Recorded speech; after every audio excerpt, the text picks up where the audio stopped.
न्यायपालिका में हड़कंप। जी हाँ, नमस्कार। आप देख रहे हैं गुरुग्राम समाचार, खबरें बाहर घर तक। मैं हूँ रमाकांत उपाध्याय। आज की बात में एक बार फिर आपका स्वागत है। दिल्ली हाईकोर्ट के एक जज के घर में करोड़ों रुपए की नकदी में कमरे में रखी हुई मिली है, जिसके कारण दिल्ली हाईकोर्ट और न्यायपालिका में हड़कंप की स्थिति बनी हुई है। किसी भी जज के घर से इतनी बड़ी मात्रा में पहली बार करोड़ों रुपए नकदी प्राप्त हुई है। होली के दिन जब जज साहब घर से बाहर गए हुए थे, उस समय उनके घर में आग लगी। फायर ब्रिगेड की टीम पहुंची, उसने आग बुझाने का काम किया। फायर ब्रिगेड की टीम ने एक कमरे में नकदी रखी देखी। उन्होंने अपनी रिपोर्ट में इसका उल्लेख किया था, जिसके बाद में मुकर जाने की बात सामने आई है। पिछले कई दिनों में सुप्रीम कोर्ट को इसी जानकारी को होने के बाद भी इस मामले को दबाकर रखा गया था। सुप्रीम कोर्ट की कॉलेजियम द्वारा दिल्ली हाई कोर्ट के जज यशवंत वर्मा का इलाहाबाद हाई कोर्ट ट्रांसफर करने की अनुशंसा की गई है। उसके बाद जज के घर में करोड़ों रुपए मिलने का समाचार सार्वजनिक हुआ। केंद्र सरकार और सुप्रीम कोर्ट ने जिस तरह की इस मामले को लगभग 5 दिन तक छिपा रखा, उस पर भी सवाल उठे हैं। पिछले कई वर्षों में न्यायपालिका में भ्रष्टाचार और रिश्वतखोरी को लेकर कई बार आरोप प्रत्यारोप लगते रहे हैं। सुप्रीम कोर्ट के वरिष्ठ अधिवक्ता प्रशांत भूषण ने भी समय समय पर न्यायपालिका के भ्रष्टाचार तथा केंद्र सरकार द्वारा हाई कोर्ट और सुप्रीम कोर्ट के जजों के डोजियर बनाने की बात सार्वजनिक तौर पर कही जाती रही है। कॉलेजियम द्वारा जजों के नाम की अनुशंसा, नियुक्त और ट्रांसफर पोस्टिंग को लेकर पिछले 2-3 वर्षों से सरकार और न्यायपालिका के बीच विवाद की स्थिति समय समय पर देखने को मिल रही थी। हाई कोर्ट और सुप्रीम कोर्ट के जजों द्वारा सरकार के खिलाफ याचिकाओं की सुनवाई करने में आनाकानी करने, सरकार के दबाव में निर्णय करने जैसे आरोप वरिष्ठ अधिवक्ता द्वारा समय समय पर लगाए गए।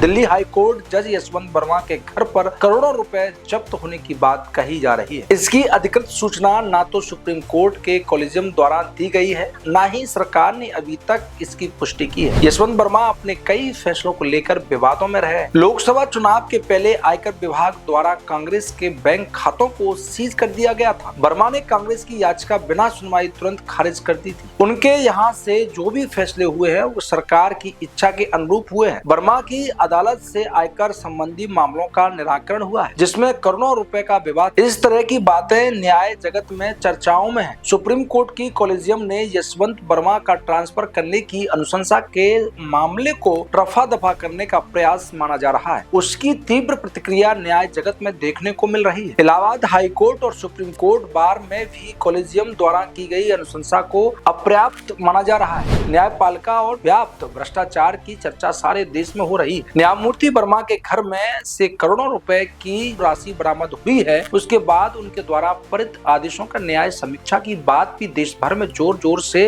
हो रही है।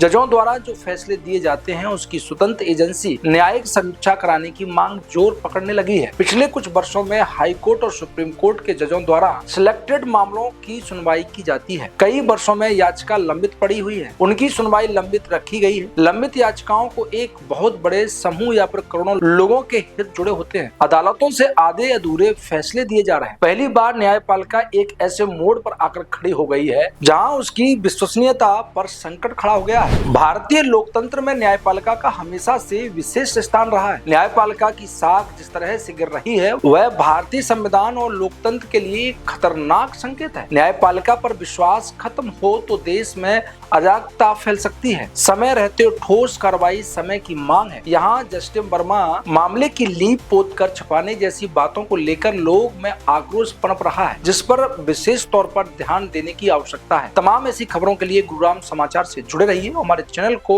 फॉलो करें। खबर पसंद आई हो तो लोगों में साझा करें, जिससे इस प्रकार के भ्रष्टाचार आगे उजागर होते रहे। नमस्कार।